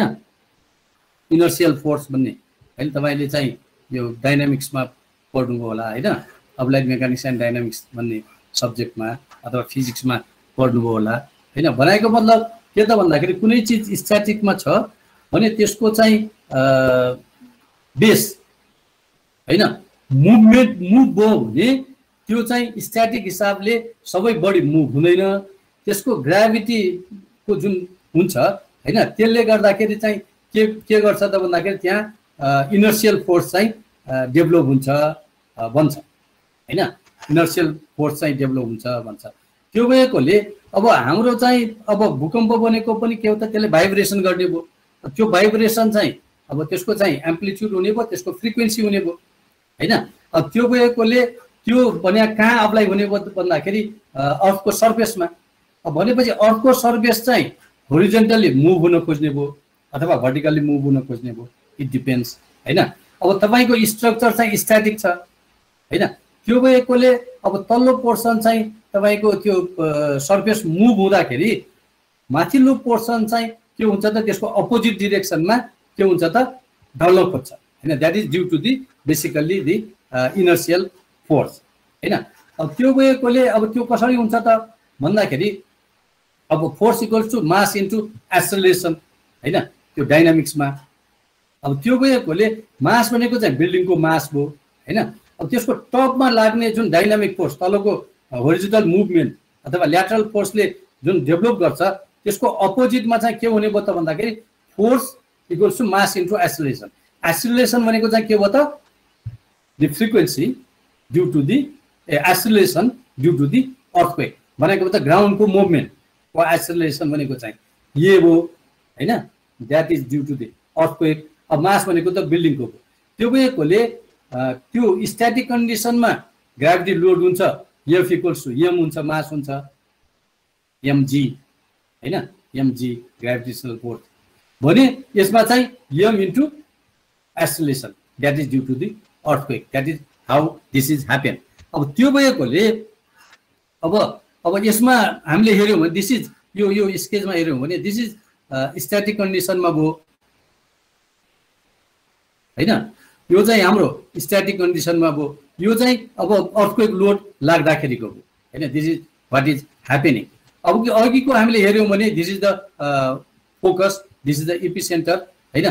त्यसपछि यो चाहिँ यसरी भाइब्रेट हुँदै जान्छ, जति टाढा त्यति इफेक्ट कम हुन्छ भन्यौँ, this is what is happening हैन। त्यस कारणले अर्थक्वेक फोर्स। अब त्यसले गर्दाखेरि अब यसको बिहेभियर पनि हैन, बिहेभियर हेर्दा हामीले के भन्छौँ स्लाइडिङ भन्छौँ हैन, रकिङ भन्छौँ, स्लाइडिङ, टिल्टिङ र सियर फेलर हैन। मेसनरीमा बेसिकली हुने फेलरहरू चाहिँ यो हो हैन। अब त्यसरी नै अर्को चाहिँ this is the shear failure हैन। अब हामीले इन प्लेन र आउट अफ प्लेन भन्छौँ। वालको प्यारलल वालको चाहिँ भर्टिकल लाग्यो भने चाहिँ त्यो चाहिँ आउट अफ प्लेन फेलर हुने भयो। अब त्यसको चाहिँ क्रस सेक्सनमा लाग्यो भने त्यो चाहिँ इन प्लेन हुने भयो। अब यो यसमा चाहिँ इन प्लेन यतातिर भूकम्प छ भने चाहिँ यसले यो खालको सियर फेलर चाहिँ हाम्रो डेभलप हुने भयो हैन, this is the shear failure. अब अर्को भनेको चाहिँ अब स्लाइडिङ, यो चाहिँ joints between the floor and walls हैन, होरिजोन्टल क्र्याक्सहरू। अब त्यो भएकोले मेसनरीमा चाहिँ बेसिकली रकिङ, स्लाइडिङ, सियरिङ फेलरहरू हुन्छ हैन। अब अर्को चाहिँ द जोइन्ट्स। अब यो ल्याटरल फोर्समा सबभन्दा प्रोन चाहिँ के हुन्छ त भन्दाखेरि जोइन्टहरू हुन्छ, किनभने जोइन्टको डिस्प्लेसमेन्ट चाहिँ के हुन्छ त बडी हुन्छ। This is the rigid body, this is the rigid body, this is two element, one is the vertical element, another is the horizontal element हैन। यो पनि रिजिड बडी भएकोले यो पनि टोटल्ली डिस्प्लेस हुन खोज्छ, यो पनि टोटल्ली डिस्प्लेस हुन खोज्छ भनेपछि यहाँ चाहिँ एङ्गल चाहिँ के हुने भयो, फरक हुने भयो। यता एङ्गल घट्ने भयो, यता एङ्गल बढ्ने भयो हैन। त्यसले गर्दाखेरि यो ठाउँमा चाहिँ बडी ड्यामेज हुन्छ। त्यस कारणले प्रपर जोइन्ट भएन भने जोइन्ट फेलरहरू चाहिँ अर्को हुने भयो। र अर्को चाहिँ हामीले कर्नर सेपरेसन भन्छौँ हैन, त्यो चाहिँ जोइन्ट बिट्विन द बिल्डिङ। त्यो भएकोले अब मेसनरी बिल्डिङमा चाहिँ this are the this is the corner separation. Corner यो बिल्डिङ र यो बिल्डिङको कर्नर चाहिँ राम्रो नभएकोले हैन, this is also the corner separation. This is the delamination out of plane failure, this is the delamination out of plane failure हैन। अब this is also the out of plane failure हैन। त्यो भएकोले this are the some characteristics हैन। This is the shear failure हैन। अब यसमा चाहिँ आउट अफ प्लेन सियर, अब यो चाहिँ कोल्याप्स टाइप्स हो। This is also the shear failure. See यो डिरेक्सनमा भूकम्प गएको थियो, त्यस कारणले you have this diagonal cracks, this is the shear flex, in plane flex, this is the out of plane failures हैन, this is the out of plane failures हैन। त्यो भएकोले मेसनरीमा चाहिँ यो खालको हुन्छ भनेको मतलब दिस इज द होरिजोन्टल फोर्स। हामीले हेर्यौँ भने अब जति ब्रिटल हो त्यति चाहिँ त्यो छिटो कोल्याप्स हुन्छ ब्रिटल हैन, जति डक्टाइल हो हैन फ्लेक्सिबल त्यति चाहिँ त्यो ढिलो कोल्याप्स हुन्छ कोल्याप्सको कुरा गर्दाखेरि ब्रिटल चाहिँ स्ट्रोक हुन्छ हैन त्यसमा चाहिँ डिफ्लेक्सन कम हुन्छ तर त्यो चाहिँ कोल्याप्स चाहिँ स्यान्डविच हिसाबले टोटल कोल्याप्स हुन्छ अब डक्टाइलमा चाहिँ त्यो हुँदैन त्यो भएकोले चाहिँ अहिलेको हाम्रो नयाँ कोडहरु चाहिँ डक्टाइल प्रोपर्टिज बेसमा छ मेनली जोइन्टमा चाहिँ हामी गर्छौं हैन अब आरसीसी फेलरमा चाहिँ हामीले के हो यो सफ्ट स्टोरी भन्छौं सफ्ट स्टोरी भनेको के हो त भन्दाखेरि तल फ्लोरमा चाहिँ त्यसको मास अथवा स्टिफनेस चाहिँ कम हो माथि चाहिँ बढी हैन तल चाहिँ क्रस सेक्सनल एरिया कम हो यहाँ चाहिँ खाली कोलुमै कोलुम थियो हैन माथि चाहिँ वाल अरु त्यो मास बढी छ अथवा स्टिफनेस बढी छ भने यो तलको फ्लोर चाहिँ यहाँ के भयो त कोल्याप्स अब अर्को एउटा चाहिँ के पनि हुन्छ भन्दाखेरि यो लिक्विफेक्सनले गर्दाखेरि हैन लिक्विफेक्सन भनेको चाहिँ अब यो अर्थको बियरिङ क्यापेसिटी चाहिँ अलमोस्ट 0 हुने हो हैन अब त्यसले गर्दाखेरि त्यो चाहिँ तल जान्छ र अनइभन सेटलमेन्टले गर्दाखेरि हुन्छ अब अर्को पोन्डिङ अब यो चाहिँ गोर्खा अर्थक्वेकको क्षेत्रपाटीको बिल्डिङ हो त्यो दुईटा बिल्डिङ सँगसँगै थियो यो भित्र चाहिँ 15-16 फिटको चाहिँ ग्याप छ यो दुईटैको बाटोको रूपमा युज गरिरहेको थियो तर भूकम्प आउँदाखेरि के भयो त भन्दाखेरि यो बिल्डिङ चाहिँ यो बिल्डिङमा गएर हाने हैन अब यसलाई त पोन्डिङ इफेक्ट भनेको त फेरि फर्किने दिस इज द ओभरटर्निङ अब यो ओभरटर्निङ किन हुन्छ त भन्दाखेरि यो चाहिँ stability failure this is not the structural failure किनभने बिल्डिङ त इन्ट्याक्ट छ नि त बिल्डिङ त केही भएको छैन खालि टिल्ट मात्रै हो यो बेसिकल्ली स्टेबिलिटी फेलर भनेको चाहिँ के भन्दा यसको चाहिँ यो तलपट्टिको फाउन्डेसन ले चाहिँ यसको माथिको ग्राभिटेसनल फोर्सलाई यो टिल्ट हुँदाखेरि त्यसले चाहिँ ओभरटर्न गर्न सकेन यतातिर ब्यालेन्स गर्न सकेन सीजी बाहिर गयो हैन सीजी बाहिर गएकोले यो बिल्डिङ चाहिँ ढल्यो अब यो बिल्डिङ नभए यो बिल्डिङ कोल्याप्स हुन्थ्यो यो बिल्डिङ गएकोले यसलाई चाहिँ यसले के गरे त रोक्यो हैन अब पछि चाहिँ यो बिल्डिङलाई भत्कायो अहिले यो बिल्डिङ यहाँ छैन हैन अब दिस इज द पोन्डिङ पोन्डिङ भनेको चाहिँ के हो त भन्दा यो बिल्डिङ चाहिँ धेरै अल्गो भयो यो बिल्डिङ छोटो हो भन्दाखेरि अब डिफर्मेसनको हिसाबले यो जति बिल्डिङ अल्गो भयो त्यति यो बिल्डिङ चाहिँ बढी डिफर्मेसन हुने हो किनभने यसको सीजी त माथि गयो हैन यतातिर एफ इक्वल्स टु एम यता बढी भयो त्यो भएकोले यो बिल्डिङले यो बिल्डिङलाई हान्ने भयो अनि त्यो भएकोले यसमा चाहिँ अब धेरै हान्यो भने यो कोल्याप्स हुन्छ अथवा यो चाहिँ भाँचिन्छ तर अब गऱ्यो भने यो पोन्डिङ इफेक्ट चाहिँ यहाँ देखियो यहाँ यी टाँसिया छ यहाँ माथि चाहिँ यस्तो अब यो भनेको चाहिँ बिल्डिङ टिल्ट हो हैन कोल्याप्स हो this is also the same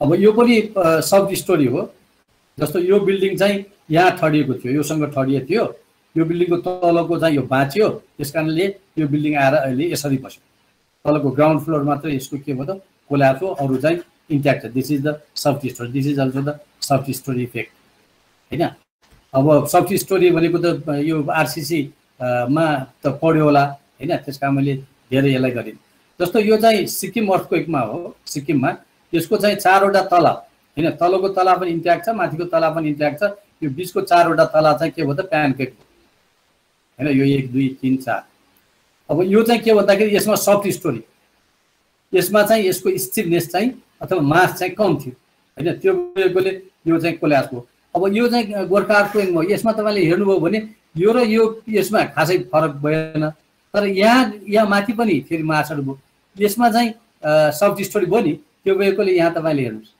यसमा चाहिँ के हो त सफ्ट स्टोरी इफेक्ट अथवा यसमा त्यो देखियो अर्को चाहिँ सर्ट कोलम इफेक्ट भनेको चाहिँ अब यो पनि तपाईहरुले पढ्नुभयो होला आरसीसी डिजाइनमा अब कोलम डिजाइन गर्दाखेरि हामीले स्केलेटन अथवा फ्रेमलाई मात्रै लिएर गर्छौं हैन तर पछि हामीले यसरी ब्रिक वालहरु जोड्छौं अब यो ब्रिक वालहरु तलदेखि माथिसम्म जोड्यो भने यसको जुन डिफर्मेसन हुन्छ त्यो चाहिँ युनिफर्म हुन्छ तर यसरी यहाँसम्म मात्र झ्याल राख्नको लागि यहाँसम्म मात्र गर्यौं भनेपछि अब यो होरिजन्टल अथवा ल्याटरल फोर्स आउँदाखेरि यो डिफर्मेसन हुन खोज्छ डिफर्मेसन हुन खोज्दाखेरि जहाँ वाल छ त्यसमा डिफर्मेसन चाहिँ वालले गर्दाखेरि स्टिफ बनाउँछ हुन पाउँदैन अब जहाँ झ्याल छ त्यो ठाउँमा चाहिँ त्यो डिफर्म हुन खोज्छ त्यो भएकोले सर्ट कोलम इफेक्ट चाहिँ यसरी त्यो ठाउँमा बाँचिन्छ हैन त्यो भएकोले म्याक्सिमम बिल्डिङहरु चाहिँ आरसीसी बिल्डिङहरु चाहिँ यो सर्ट कोलम इफेक्ट जसलाई हामीले चाहिँ कन्सिडर गरेर बनाएको छैनौं भनेको मतलब यो ठाउँहरुमा के गर्यौं त हामीले विशेष स्ट्रेन्थनिङ गर्न जरुरी छ हैन। त्यो गएपछि मात्रै सर्ट कोलम उठेको हुँदैन। त्यसरी नै अर्को चाहिँ अब विक कोलम स्ट्रङ बिम। अब हाम्रो बिल्डिङहरु चाहिँ मोस्ट अफ द बिल्डिङ हामीले बनाउने बिल्डिङहरु चाहिँ के छ त भन्दाखेरि बिम चाहिँ ठुलो हुन्छ। तपाईले जुनसुकै घरमा हेर्न जानुस् हैन, अनि कोलम चाहिँ सानो हुन्छ। अनि हामीले बनाउँदाखेरि पनि हामीले के गर्छौं त भन्दाखेरि स्ल्याब बिम डिजाइन गर्दाखेरि चाहिँ हामी सबैजना मान्छेले हेर्ने, इन्जिनियरले पनि हेर्ने हैन, यहाँ डन्डी पुगेन, यहाँ कङ्क्रिटको पानी बढी भयो, यो भयो, यहाँ मिलाउनु पर्छ भनेर हैन, मान्छेको सुपरभिजन पनि बढी हुन्छ। तर कोलम त अब सानो कोलम हुने भयो, कोलम त अब धेरै ठुलो काम पनि नहुने भयो। र फेरि अर्को चाहिँ कोलम बनेको त त्यसको त सपोर्ट हुन्छ हैन, स्ल्याब बिम बनेको त हावामा अड्ने हो। त्यो भएकोले त्यो चाहिँ बढी बलियो हुनुपर्छ। यो त टेक्ने चिज हो। त्यो भएकोले चाहिँ यसलाई हामीले खासै इम्पोर्टेन्ट दिँदैनौँ। तर जतिखेर ल्याटरल फोर्स आउँछ त्यतिखेर बिममा लोड पर्दैन हैन, बिममा लोड पर्दैन।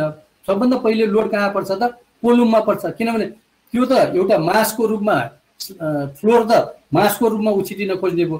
त्यसकारणले बिम भित्रको क्रस सेक्सनमा खासै लोड नपर्ने भयो हैन, त्यो त टोटल बडीको रूपमा जान खोज्ने भयो नि त।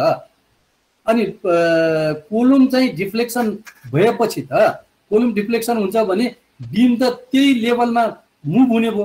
त्यसकारण त्यहाँ इन्टरनल स्ट्रेस डेभलप भएन। तर कोलममा त स्ट्रेस डेभलप भयो नि त हैन। अब त्यो भएकोले अब बिम जति चाहिँ बढी बलियो भयो भनेको मतलब त्यसको मास पनि बढी हुन्छ। त्यो भएकोले चाहिँ यो बिम चाहिँ इन्ट्याक्ट रहने, कोलम भत्किने। अब बिम जस्तो भनौँ न, अब बिम चाहिँ बाँच्यो भने ग्लोबल फेलर अथवा घर भत्किँदैन, त्यही एउटा बिम चाहिँ बाँचेर बस्छ। तर कोलम चाहिँ कुनै एउटा कोलम बाँच्यो भने त्यसले के गर्छ, ग्लोबल स्टेबिलिटीलाई त्यसले चाहिँ इफेक्ट गर्छ, सिजी चेन्ज गर्छ र टोटल बिल्डिङ चाहिँ के हुन्छ त कोल्याप्स हुन्छ। त्यो भएकोले यहाँ तपाईले हेर्नुभयो भने यहाँ यो जस्तो यो बिम स्ल्याबहरु चाहिँ इन्ट्याक्ट छ हैन, यसलाई फेरि युज गर्न सकिन्छ। तर यो कोलमहरु सबै चाहिँ के भयो त बाँचियो। This is basically because of strong beam weak column. तर हुनुपर्ने चाहिँ के हो त स्ट्रङ कोलम विक बिम हैन। त्यसकारण हाम्रोमा चाहिँ उल्टो खालको प्र्याक्टिस छ हैन, त्यो चाहिँ साइकोलोजीले गर्दाखेरि पनि। त्यो भएकोले अहिलेको डिजाइन फिलोसफीमा चाहिँ के बन्छ त भन्दाखेरि स्ट्रङ कोलम विक बिम हैन। किनभने बिम बाँच्यो भने पनि कोलममा चाहिँ स्ट्रेस रिलिज हुन्छ, जसले गर्दा कोलम बाँचिने सम्भावना चाहिँ कम हुन्छ, जसले गर्दाखेरि ग्लोबल फेलर अथवा ब्रिटल फेलर चाहिँ हामीले रोक्न सक्छौँ हैन। अब डक्टिलिटी अघि पनि हामीले भन्यौँ, यो डक्टिलिटी डिटेलिङ जस्तो जोइन्टहरुमा बेसिकली जोइन्टमा बढी डिफर्मेसन हुन्छ हैन, बढी मुभमेन्ट हुन्छ। जस्तो बिल्डिङ चाहिँ हल्लिँदाखेरि के हुन्छ, जोइन्ट चाहिँ बढ्ने हुन्छ हैन। अब त्यो ठाउँ चाहिँ ब्रिटल भयो भने के हुन्छ, फुट्छ। अब एकपल्ट फुटेपछि त्यसले फेरि चाहिँ लोड लिन सक्दैन। त्यो भएकोले यो ठाउँमा चाहिँ डक्टाइल भनेको मतलब स्टिलको चाहिँ भोल्युम चाहिँ के गर्नु पर्यो त बढाउनु पर्यो, कङ्क्रिटको भोल्युम चाहिँ के गर्नु पर्यो त घटाउनु पर्यो, जसले गर्दाखेरि रिभर्सिबल लोड लाग्दाखेरि यसमा ड्यामेज नहोस् हैन। यो सबै खालि फोटोहरु मैले देखाएँ डक्टिलिटीको कुरा। अब पोर क्वालिटी हैन, क्वालिटी कन्स्ट्रक्सनमा जस्तो यहाँ हेर्नुभयो भने यो भूकम्पपछि यो बिल्डिङ किन यो माथिको टिल्ट भयो भनेर हामीले इन्भेस्टिगेसन गर्दा यो मङ्गाल रहेछ, यहाँ चाहिँ यो एक्सपोज रहेछ र कोलम चाहिँ इसेन्ट्रिक रहेछ हैन। त्यसले गर्दा दिस इज पोर वर्कम्यानसिप। यो डिजाइनमा समस्या होइन कि कन्स्ट्रक्सनमा। सिमिलरली अब यो घरसँग टाँसेर चाहिँ यो पुरानो घर भयो, यो नयाँ घर भयो, आरसिसी घर भयो, यसमा कोलम चाहिँ कास्ट गर्यो। अब यतातिर चाहिँ फर्मा राखेन, यतातिर यसैलाई छुवाइदियो, यहाँ डन्डी बान्यो। अब यसमा चाहिँ ऊ पुगेन, के भन्छ कभर। अब कभर नपुगेपछि के भयो त यसमा त पानी छिर्यो यसको, अथवा यसको ड्याम्पले गर्दा यता गयो, अनि यो सबै डन्डी चाहिँ रस्टिङ भयो हैन, जसले गर्दाखेरि अब यो डन्डीले यसको चाहिँ स्ट्रेन्थ लिँदैन हैन। अब अर्को चाहिँ यो कङ्क्रिटिङ राम्रो भएन, स्टिड अफ सबको चाहिँ स्पेसिङ राम्रो भएन। त्यो भएकोले त्यो खालको। अर्को चाहिँ अब यो सिमेट्रिक बिल्डिङ भएन, टर्सल जस्तो यो चाहिँ बिल्डिङ तपाईँले हेर्नुभयो भने this is L types of building, त्यसमा पनि यसमा स्टिफनेस बढी छ, यिनीहरूमा चाहिँ कम छ हैन। अब त्यो भएकोले टर्सनल कोल्याप्स हुन्छ हैन। अब हामीले चाहिँ यो फेलरसँग चाहिँ अब हाम्रो रेट्रोफिटको कुरा गरिरहेका छौँ। त्यसलाई कसरी जोड्ने त भन्दाखेरि अब यो हेरौँ, यो बिल्डिङ चाहिँ यसरी कोल्याप्स भयो, यी यहाँ चाहिँ सेयर फेलरहरू भयो, यी यसरी फेलर भयो भनेपछि अब यो बिल्डिङ चाहिँ के गरेको भए चाहिँ यस्तो फेलर हुँदैन थियो त भन्दाखेरि this is the out of plane failure हैन, this is in plane failure हैन। भूकम्प चाहिँ यो घरको ड्यामेज हेर्दा यो डिरेक्सनमा गएको हुनुपर्छ। अब यो डिरेक्सनमा हेर्दाखेरि के भयो, यो वाल चाहिँ आउट अफ प्लेन फेलर भयो हैन, यो चाहिँ इन प्लेन फेलर भयो। अब यो नगराउनलाई हामीले के गर्यो भने यो हुन्थ्यो त भन्दाखेरि एउटा यो वाल जुन छ एउटै वाल, यो वाललाई हामीले सानसानो वाल बनाएर यसमा चाहिँ यसरी ब्यानहरू राखेको भए यो आउट अफ प्लेन फेलर हुँदैन थियो। यो फ्लोरसँग जोड्ने, यो माथिको फ्लोरसँग जोडेको भए यसरी जाइन्थ्यो नि त आउट अफ प्लेन हैन। त्यो भएकोले अब रेट्रोफिट भनेको यस्तै बिल्डिङ अब भूकम्प नगएको ठाउँमा छ भने यसबाट हामीले के बुझ्नु पर्यो त भन्दाखेरि यो वालमा हामीले चाहिँ ब्यान्ड्सहरू यसरी भर्टिकल र होरिजेन्टल ब्यान्ड्सहरू राखेर त्यसलाई तल फ्लोर र माथि फ्लोरसँग जोडेको भए यो यसरी जाएन थियो हैन।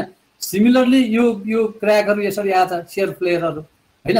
यसमा पनि के भयो त अब यो ओपनिङबाट यसरी डायगोनल गएको छ, यो ओपनिङबाट यसरी डायगोनल गएको छ भनेपछि हामीले के गर्यो भने यो जाएन त भन्दाखेरि जस्तो हामीले यहाँबाट यसरी एउटा ब्यान्ड फ्लोर टु फ्लोर यसरी यता पनि फ्लोर टु फ्लोर यसरी गरे अब यो क्र्याक यता जान्थ्यो त, यो ओपनिङबाट यो क्र्याक यता जाँदैन थियो नि त, यो ब्यान्डले चाहिँ रोक्थ्यो हैन। त्यसरी नै यो कर्नर स्टिच, यो कर्नरमा चाहिँ हामीले यो पनि स्टोन मेसनरी, यो पनि स्टोन मड हैन। अब यो यता जान खोज्दा यो यता जान खोज्दा यसले समात्दैन, त्यो भएकोले यहाँ स्टिच कर्नर स्टिच ब्यान्ड राखेको भए यो हुँदैन थियो। त्यस कारणले यो भर्टिकल र होरिजेन्टल ब्यान्ड्सहरू हैन, ज्याम लेभलमा, सिल लेभलमा, लिन्टेल लेभलमा हामीले ब्यान्डहरू राख्यो भने त्यो हुँदैन थियो। अब सेम यसमा पनि यो आउट अफ प्लेन कोही कुरा हो हैन। अब यसमा त टोटल कोल्याप्स माथि गयो हैन, यसको चाहिँ छुट्टै हिसाबले हेर्नुपर्ने हुन्छ। जस्तो अब यो बिल्डिङ पनि के गरेको भए यो हुँदैन थियो त, यो कर्नर चाहिँ फेलर भयो हैन, किनभने यसको कर्नर यो वाल र यो वाल चाहिँ राम्ररी यहाँ जोडिएन भनेपछि हामीले यहाँ स्टिचहरू काठको अथवा आरसिसीको अथवा स्टिलको यसलाई जोडेर गरे भए यहाँ कोल्याप्स हुँदैन थियो नि त, यो कर्नर चाहिँ स्ट्रेन्थेन हुन्छ। सेम यहाँ हैन, सेम चाहिँ यहाँ। अब त्यो भएकोले रेट्रोफिट भनेको चाहिँ त्यसरी अब अर्को त यो ल्यान्डस्लाइड यो त this is the secondary effect हैन। अब यसको पनि रेट्रोफिटिङको कन्सेप्टबाट हामीले हेर्नु पर्यो भने के हो त, यदि if your building has been constructed in the stiff ground हैन, अब यो बिल्डिङ चाहिँ डिजाइन छ भने पनि यसको चाहिँ साइड लोकेसन फेलरले गर्दा यो बिल्डिङ कोल्याप्स हुन सक्छ। त्यो भएकोले retrofitting is what you have to strengthen this local ground providing the retaining structure or other types of solution हैन, that is also the retrofitting हैन। त्यो भएकोले चाहिँ कुन बिल्डिङलाई कसरी अब त्यसरी नै आरसिसी बिल्डिङको हेऱ्यौँ भने अब यो बिल्डिङहरू तीनटा चाहिँ कोल्याप्स भएन, यो चौथो बिल्डिङ कोल्याप्स भयो भनेको मतलब यसमा भूकम्प बढी आएको यसमा कम आएको त होइन, किनभने यो त एउटै ठाउँमा छ भनेपछि त्यस कारणले प्रपर डिजाइन गऱ्यौँ भने यो खालको चिजहरू चाहिँ हुँदैन।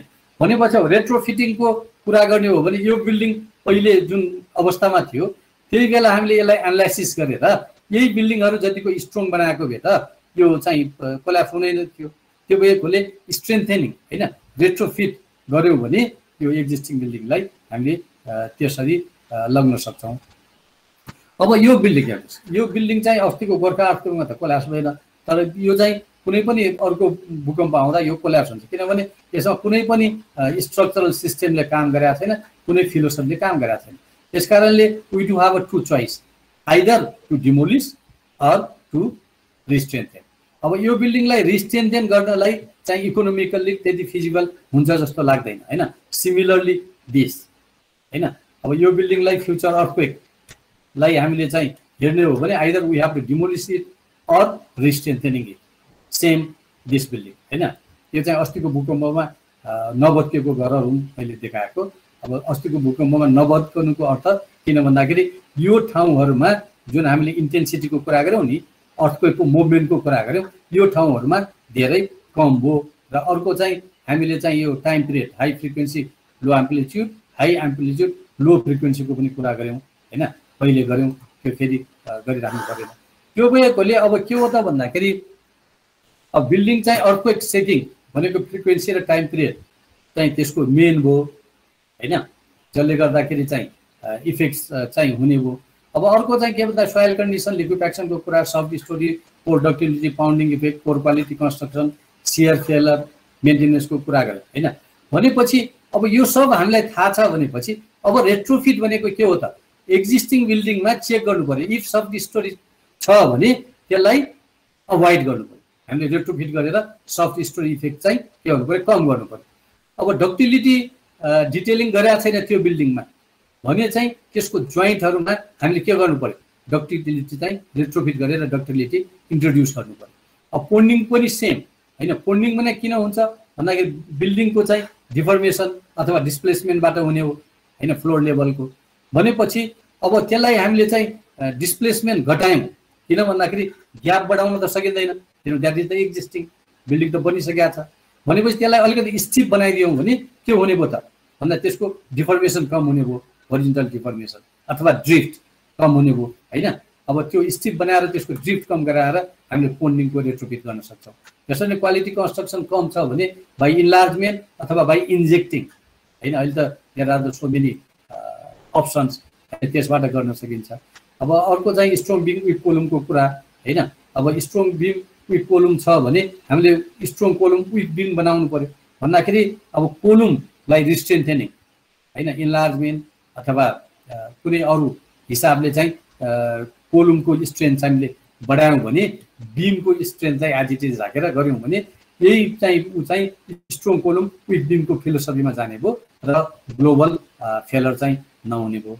अब त्यही भएकोले चाहिँ दिज आर द थिङ्स हैन। अब वे फरवार्डमा के हो त भन्दाखेरि नयाँ बिल्डिङहरू बनाउनको लागि चाहिँ हामीले के गर्नु पर्यो, बिल्डिङ कोडलाई इन्फोर्समेन्ट गर्नु पर्यो। अब एक्जिस्टिङ बिल्डिङहरूलाई चाहिँ हामीले फेरि पनि अर्थक्वेक रेजिस्टेन्स अथवा रेजिलियन्ट बनाउनु पर्यो भने भल्नरेबिलिटी असेसमेन्ट गर्नु पर्यो र त्यही अनुसारको रेट्रोफिटिङ चाहिँ हामीले गर्नु पर्यो। This is the how we can overcome. बनाएको मतलब के त भन्दाखेरि वाट वी लर्न चाहिँ ल्याटरल फोर्स के को आधारमा आउँछ, अर्थक्वेकको आधारमा आउँछ हैन, त्यसले के खालको इफेक्ट्स गर्छ हैन। रेट्रोफिट भनेको के हो त भन्दाखेरि त्यो इफेक्ट्सलाई ओभरकम गर्ने। त्यस कारणले without knowing the effects and failure mechanism हैन, तपाईँले रेट्रोफिटिङको कन्सेप्ट बुझ्नुहुन्न। त्यही भएकोले चाहिँ मैले अहिले यो फेलर मेकानिजमहरूको अथवा ड्यामेज प्याटर्नहरू चाहिँ देखाएको होइन। त्यही चिजलाई हामीले ओभरकम गर्ने हो एक्जिस्टिङ बिल्डिङमा भने, रिस्ट्रेन्थिङ गर्ने। अब न्यू कन्स्ट्रक्सनमा हो भने कोडल प्रोभिजन अनुसार कोडले भन्छ सफ्ट स्टोरीको क्राइटेरिया छ, फन्डिङको ग्यापको क्राइटेरिया छ होइन, स्ट्रेन्थको क्राइटेरिया छ होइन, त्यसले डक्टिलिटीको क्राइटेरिया छ, सबै प्रोभिजनहरूले चाहिँ गभर्न गर्छ। अब त्यही अनुसार हामीले बनायौँ भने न्यू कन्स्ट्रक्सन चाहिँ अर्थक्वेक रेजिस्टेन्ट अथवा रेजिलियन्ट हुने भयो भने अब एक्जिस्टिङ स्ट्रक्चरमा हामीले त्यसरी गर्न सक्दैनौँ, भएकै स्ट्रक्चरमा गर्ने। त्यो भएकोले त्यो बिल्डिङ जुन बिल्डिङको गर्ने त्यसको भल्नरेबिलिटी भनेको फेलर मेकानिजम अन्डरस्ट्यान्ड गर्ने। अनि त्यो फेलर मेकानिजमको म्याग्निट्युड कति हुन्छ त, कुन कुन ठाउँ फेलर हुनसक्छ त भनेर हामीले आइडेन्टिफाई गर्ने फेलर मेकानिजमको कन्सेप्टबाट। अब त्यसपछि त्यो ठाउँलाई हामीले रिस्ट्रेन्थेन गऱ्यौँ भने then we can make a structure earthquake resistant or the resilient. अब केही छ त तिमीहरूको?